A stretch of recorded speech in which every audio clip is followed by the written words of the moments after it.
Chapter 26. Now there was a famine in the land, besides the previous famine that had occurred in the days of Abraham.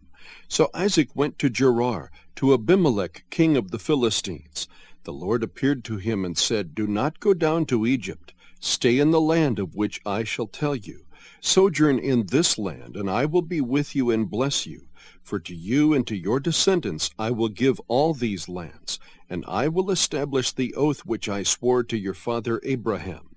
I will multiply your descendants as the stars of heaven, and will give your descendants all these lands, and by your descendants all the nations of the earth shall be blessed. Because Abraham obeyed me and kept my charge, my commandments, my statutes, and my laws. So Isaac lived in Gerar. When the men of the place asked about his wife, he said, She is my sister, for he was afraid to say my wife, thinking the men of the place might kill me on account of Rebekah, for she is beautiful. It came about, when he had been there a long time, that Abimelech, king of the Philistines, looked out through a window and saw, and behold, Isaac was caressing his wife Rebekah.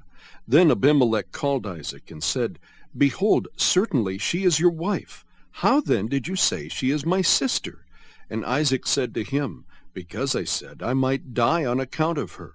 Abimelech said, What is this you have done to us? One of the people might easily have lain with your wife, and you would have brought guilt upon us. So Abimelech charged all the people, saying, He who touches this man or his wife shall surely be put to death. Now Isaac sowed in that land, and reaped in the same year 100-fold. And the Lord blessed him. And the man became rich, and continued to grow richer until he became very wealthy. For he had possessions of flocks and herds, and a great household, so that the Philistines envied him. Now all the wells which his father's servants had dug in the days of Abraham his father, the Philistines stopped up by filling them with earth.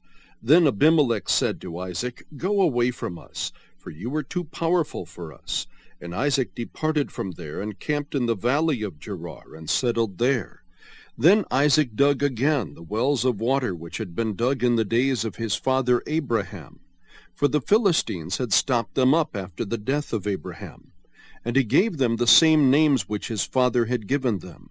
But when Isaac's servants dug in the valley, and found there a well of flowing water, the herdsmen of Gerar quarreled with the herdsmen of Isaac, saying, The water is ours. So he named the well Esek, because they contended with him. Then they dug another well, and they quarreled over it too. So he named it Sitnah.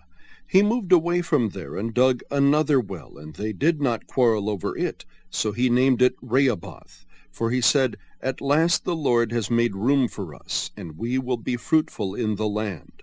Then he went up from there to Beersheba.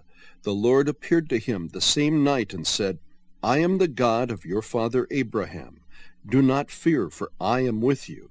I will bless you and multiply your descendants, for the sake of my servant Abraham. So he built an altar there, and called upon the name of the Lord, and pitched his tent there, and there Isaac's servants dug a well. Then Abimelech came to him from Gerar with his adviser Ahazeth, and Philcol, the commander of his army. Isaac said to them, Why have you come to me, since you hate me and have sent me away from you? They said, We see plainly that the Lord has been with you. So we said, Let there now be an oath between us, even between you and us, and let us make a covenant with you, that you will do us no harm, just as we have not touched you, and have done to you nothing but good, and have sent you away in peace. You are now the blessed of the Lord. Then he made them a feast, and they ate and drank. In the morning they arose early and exchanged oaths. Then Isaac sent them away, and they departed from him in peace. Now it came about on the same day that Isaac's servants came in, and told him about the well which they had dug, and said to him, We have found water. So he called it Shibah. Therefore the name of the city is Beersheba to this day. When Esau was 40 years old, he married Judith, the daughter of Beri the Hittite, and Basemath, the daughter of Elon the Hittite. And they brought grief to Isaac and Rebekah.